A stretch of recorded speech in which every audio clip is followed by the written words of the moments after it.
Hi, I'm Teresa Shockley, and I am the coordinator for teacher support here in Chino Valley.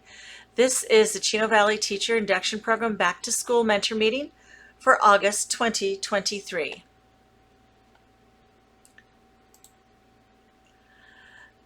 This is the bit.ly link for the slide deck that goes with the meeting.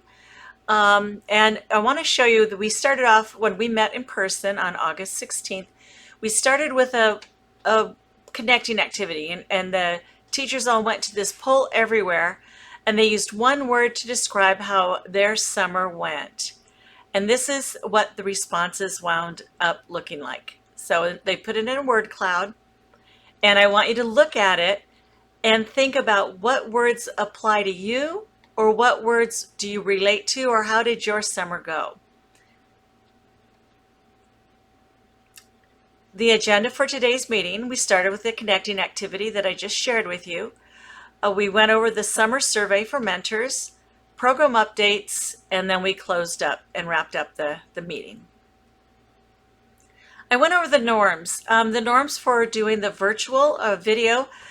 Being an active listener, I want you to pay attention and be present in the moment. This isn't that long, but the information that you get is important, okay? So it's a lot of listening. I'm going to ask you to pause and reflect a couple of times and go to a Google slide deck and answer a couple questions.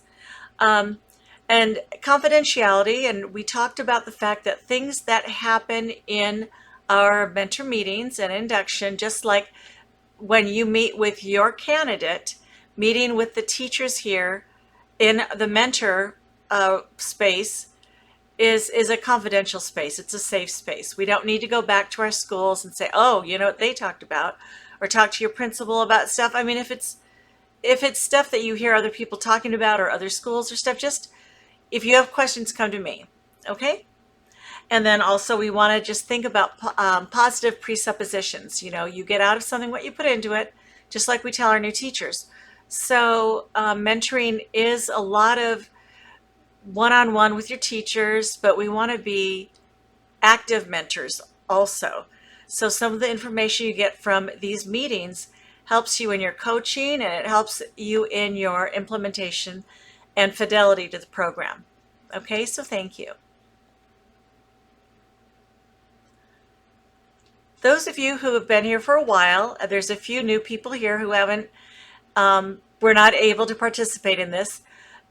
This survey went out this summer. Not very many people responded, but it was summertime. We had like 28 responses. I understand you were off contract, so that's not a problem. One of the things to remember is induction is not contract driven. It's beyond the normal workday, but that's just a point of information. But I wanted to share with you the people who did respond. So the candidates who responded, most of them supported 2 people, 1 to 2 people, okay? A couple of them in very unusual circumstances supported a couple more. But most of the time, our ratio of candidates to mentors should be 1 to 1 or 2 to 1 at the most. This is interesting. The question was, what helped you in learning how to implement the induction program? And of these responses, the largest amount was previous experience, but the second most was talking to other mentors, which I think is just substantiates or validates the reason why we have these mentor meetings, okay? And I know some mentors, and you talk to each other outside of the mentor meetings, which is awesome. You're leaning on each other. Going to your lead mentors, that was in there, mentor trainings. So all of these things, but talking to each other, right? That's one of the best ways we can learn about the program, implementing it. And when you have questions, you can go to a lead mentor, you can go to other mentors, you can come to me, okay? This question was, which of the following mentoring components do you feel were the most helpful for your induction candidate? So this was kind of like your mentoring tools that you used, and the strategies you used, which of those do you think was the most beneficial? And it was really interesting. Regular meetings and communication. Let's see, observation of other classroom teachers. So meeting regularly, the mentors valued that, and the candidates valued that, or the mentors realized that the candidates valued that, or that's the impression they got. But also observing other teachers. That was veteran teachers. That's like by far one of the best things we can do is encourage or go with our candidates to observe other mentor teachers, or even reflecting on their own teaching, via video samples. What were the most useful tools that supported teacher growth? Again, and this reflects also observing other teachers and providing feedback, right, in reflective conversations. Secondly, we had planning instruction and planning instruction and engaging learning experiences. So co-planning, right? Those were some of the things that were most beneficial for the new teachers. And again, we have the observations there, right? I don't know why we had like two questions that were so similar there. All right, just going forward. That was the reflections on last year's summer survey. So you're going to see that we're going to be doing things maybe a little different this year, but actually incorporating some of that feedback, I hope.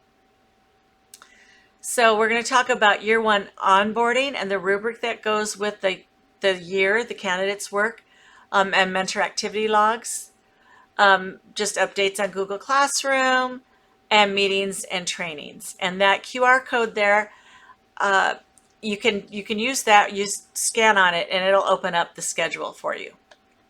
It's also in Google Classroom. Okay, program updates. Year one onboarding. What we're going to do a little bit differently this year than meeting with them in groups is that we're going to try to do it more individualized and send them a video similar to this that goes over the program, the key components of the program, how it works. And then they're going to be instructed to schedule a meeting, a one-on-one 10-minute meeting with me to answer their questions, to go over their credential, and hopefully give them their mentor assignments. They may or may not have those. Those might not have been done yet, but a lot of them will be. And then we're going to talk about the rubric that is going to be used in the program. So I'm going to share that with you right now, and we're going to come back to this in a minute.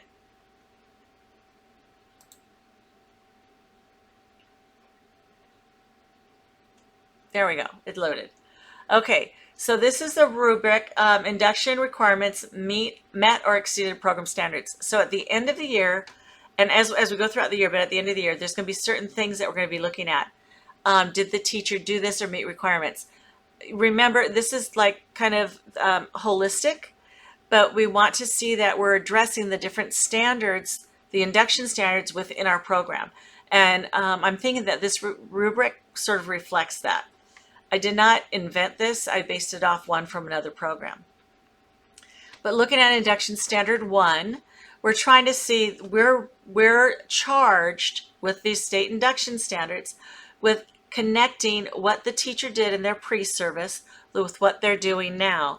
So that conversation that you may have with a new teacher about their preliminary program may be based off of, it's called an IDP, an individual development plan.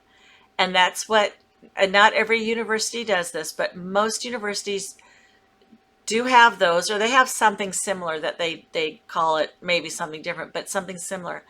And that's it's like an ILP, but it's what they use when they're in their preliminary program. So look at those goals, or talk to the teacher about what they did in their student teaching in their preliminary program. What do they think they still need to work on? What things do they think they got pretty good at, or that they're comfortable with? So that reflects that conversation. There's a place to record it on your ILP. And then there's also, I'm looking over here at my other screen to see if I can get it. Standard 2 and 3, meet weekly with an assigned mentor. So one of the things we do is we look at the mentor activity logs. to see how many times you're recording your meetings, okay? And then also looking at the tools for to see the collaboration.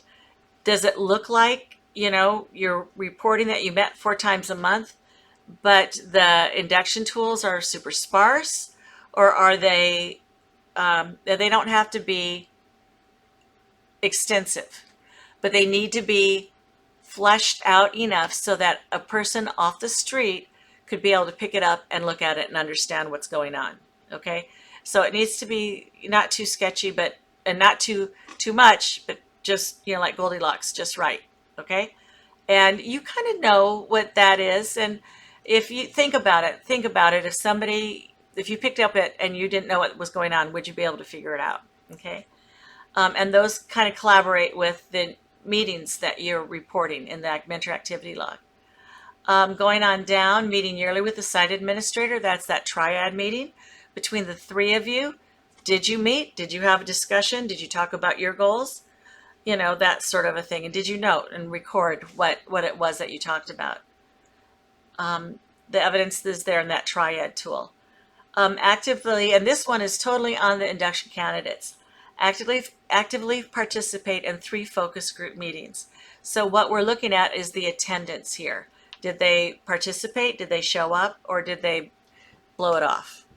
Kind of looking at that. If they go to 2 out of the 3, remember, this is holistic, but we want to make sure they go. But that one is on them. You can remind them and make sure, that they know about the dates and double check it, go over the schedule with it, help them calendar it. Maybe skip your one-on-one meeting that week, the week that they have their focus groups. There's only 3 over the course of the year, and then the colloquium at the end. Co-assess on the continuum. Okay, yeah. Co-assess on the continuum of teacher practice 4 times yearly with the assigned mentor. And this is where you co-assess with them, not giving it to them and letting them fill it out, but you do it with them. You talk about what they're doing in their classroom, what does it look like, and then where would that put you on that continuum of teacher practice. And remember, you'll do it for 2 elements, substandards, at the beginning of inquiry, the fall inquiry cycle, the beginning of the winter inquiry cycle, and the beginning of the spring inquiry cycle. And then at the end of the year, you're going to go back and revisit all those and do the same process over again and see if there's been growth. Okay, so that's kind of what we do with that co-assess on the continuum of teacher practice. Program Standard 6, Induction Standard 6. The program sponsor's responsibility for assuring quality of program services includes regularly assessing the quality of services provided by mentors to candidates. So those are some of the things we're going to be looking at more closely this year, talking about being able to give mentors feedback. And I've got kind of a plan for that, but I have to process it in my own head and get it out so I can share it with you. And again, this is nothing new. I'm gathering information from other programs to see how do they do this. And traditionally, this is one area that is very difficult for programs throughout the state. That's why we've been talking to other program directors. We've been looking at research and trying to see how we can utilize GoReact with this. So we're going to be presenting something to you pretty shortly about how this might look, okay? But also, it's not something that I'm making up. It's the state requires that we ask for input, from the candidates, from other mentors, from people from the outside, and we synthesize that data and then give you feedback, which is always a good thing, okay? At the bottom, you'll see, and this is where I cut and paste your mentor activity logs, what you met, the days you met, how long you met, what you talked about, okay? And I put this at the very end. So this is the rubric, and then we look at it holistically. Did they meet all the program requirements? Did they meet the preponderance of evidence? Was it there that they, did what they were supposed to be doing? Okay, so that's kind of what that rubric is all about. And then we're going to come back to our slide deck in just a second. Okay, we had talked about the mentor logs or the mentor activity logs, and this is the updated one for this year. It is in Google Classroom, in the Mentor Google Classroom, and I'm reminding you to please complete after each meeting. Last year, a lot of people forgot, I think, to fill these out. So I wanted to show you the rubric and how important it is that you do this. The other thing is it's a piece of accountability because you are being paid and getting a stipend for mentoring.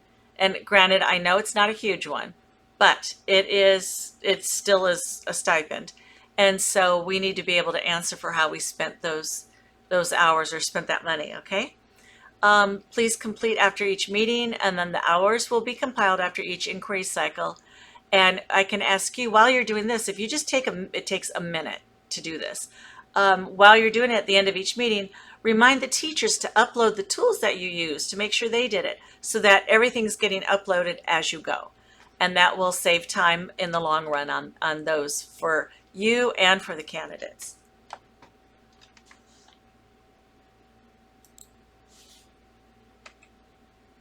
Okay, our next slide. There it is, Google Classroom. It's under construction. It's the mentor one is up. And so what we're going to be asking you to do is to view this video.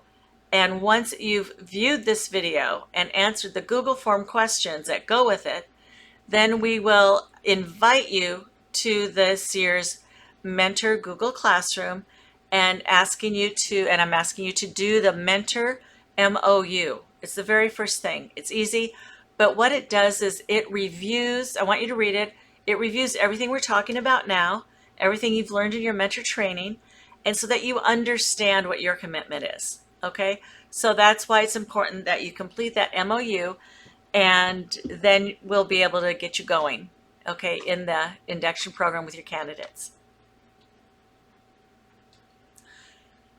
One of the things that came out of the feedback was talking about, and you saw how important it is for most people to meet with other mentors. So we're going to be meeting in person. It's kind of a hybrid model. In person, elementary, in person, secondary, video all together. New mentors will be doing some video, some in person. So we're mixing it up. But we've broken it up to elementary, secondary, and then if you are not able to meet there, then just like this, there will be a video with Google Form interactive questions. All right, so that's kind of the way that goes. Some of the people who attended earlier mentioned that all our meetings are on Mondays because it is the least impacted day of the week for district meetings. However, the ACT meetings are on Mondays. And so I've looked at the calendar and there's a number of overlaps depending on, excuse me, if you are an elementary site rep or if you are a secondary site rep. So if the ACT meeting falls on the day that you are a secondary teacher and that is the same day as your mentor meeting, please just either view the video or go to the elementary meeting. You're always welcome, always. If you want to go to both meetings, we'd love to have you. I do track attendance in the Google Classroom, in the Mentor Google Classroom, okay? So one of the things is if you are wanting to get units, you need to be doing the things that you need to be doing as a mentor. So next steps, this is kind of wrapping it up. Get the candidate assignments by September 1st. You should have your candidate assignments by then. I'm doing them now. I'm talking to principals. I'm talking to candidates. I'm talking to other mentors. And then about, placing people. And then I'm looking at grade alike, content alike, same school site. These are the things that go into matching you. Okay. In the meantime, though, even if you're not assigned to anybody, meet the new teachers on campus. Get to know them. Help them acclimate to the school norms, the written and unwritten rules. Kind of like, where not to park, where not to sit in the lunchroom. I mean, there's those things, okay? Those are which parents are you going to need to make sure that you connect with in a positive manner? Those sorts, all parents you should be, but there are some parents that are more, that require a little bit more hand holding sometimes, help candidates socialize within the school, with each other, with the secretary, custodians. Which way does the flow of traffic go? That sort of a thing. Where do you find your supplies? What kind of grade books? Are you using a digital grade book, pencil and paper grade book, and lesson planning? What are the school norms for student discipline, classroom norms? How do you manage that? Help them set up their own classroom policies and procedures. I know by the time you see this, most of them should have those things established and maybe should already know some of these things, but they're not bad things to talk about. Ask them if they have any questions. Are they comfortable if you see them sitting by themselves? That kind of a thing. And homework policies. And I know that there's district homework policies, there's school homework policies, there's grade level homework policies, department homework policies. So talk about those and help the new teachers understand what are those norms. So these are some of the things that you learn, but you forget, that not everybody knows them going in. All right. And I always tell the story of going to a school once, and I thought I was being courteous, parking way, way, way out. And then I get in there and the nurse comes in, who parked in my parking spot? Like, there were no names on the curbs. And I thought I was being, respectful by parking so far away. But no, that was where the nurse always parked. The other thing, I was an itinerant teacher for 3 years, and I know every single school has got its own parking lot culture. So, and it's just easier and gentler if you don't learn that the hard way. Okay. Just like all the lunchroom culture, front office culture, those things. Okay. So those are the things that you can be talking to new teachers about. We will, hopefully you'll get all your assignments by September 1st and starting the program September 5th. Okay. So do you have any questions? Please put them in the Google form if you have them, or email me, and I'll be answering them as quickly as I can. Okay, just give me 24 hours. All right. Thank you very much. We're glad to have you back here on board. Oh, and one of the other things I wanted to mention, we right now have 93 people signed up to be mentors. And like I said, we have about 105 teachers right now. And like I said, I ideally want a 1-to-1 ratio, but that's not always practical. So just know that because you're on the list does not necessarily mean you'll be assigned a candidate this year, but we'll be trying to meet and fit everybody in. Okay. So I just wanted to give you a heads up on that. All right. Thank you very much, and have a great school year. I'll be seeing you in September.